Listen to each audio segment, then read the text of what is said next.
ഇവന്റെ വൈഫിനെ മാത്രം സ്നേഹിക്കുള്ളെന്ന് പറഞ്ഞിരിക്കുകയാണ്. ആർക്കെങ്കിലും ക്ലാസ്സിലെ ടീച്ചോമിന്റെ ഒരു എന്താ പറയുക, നിഷ്കുവാണ്. കൃഷ്ണപ്രസാദിന്റെ എല്ലാമാണ്. ഇനി നമ്മുടെ കൃഷ്ണപ്രസാദിനെ പറ്റിയുള്ള എല്ലാവരുടെയും അഭിപ്രായം നമ്മുടെ ക്ലാസ്സിൽ നിന്ന് അറിയുന്നതായിരിക്കും. നമ്മുടെ ക്ലാസ്സിലെ കൃഷ്ണപ്രസാദിനെ പറ്റി എന്താ പറയാനുള്ളത്? അടിപൊളിയല്ലേ? ഇവനൊരു പേര് പോലെ തന്നെ സുന്ദരൻ, സുമുഖൻ, ഇതുപോലെ നല്ല നല്ല ക്ലാസ്സിലുണ്ട്.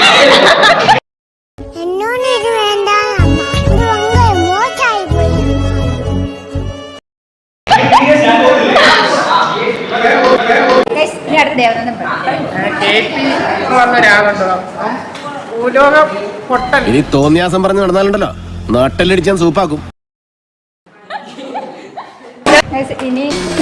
ദൈവമേ എന്നെ ഉടലോടങ്ങ് കെട്ടിയെടുക്കണമേ.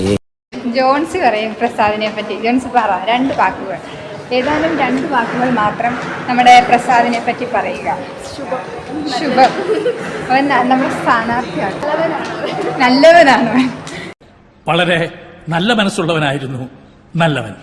പാല് കച്ചവടമായിരുന്നു നല്ലവന്റെ തൊഴിൽ കേട്ടോ. നല്ലവനാണ് ഗൈസ് അവൻ. എനിക്കിനി പറയാനുള്ള അഭിപ്രായം എന്ന് വെച്ചാൽ നമ്മുടെ ക്ലാസ്സിലെ ഏക കൃഷ്ണൻ അല്ലേ, നമ്മുടെ ക്ലാസ്സിലെ കൃഷ്ണൻ കുട്ടിയാണ് അവൻ, കൃഷ്ണൻ കുട്ടി. അപ്പോൾ ഗൈസ് ഞങ്ങൾ ലൈബ്രറിയിലേക്ക് പോകണം, ഞാനും ജോൺസിനും.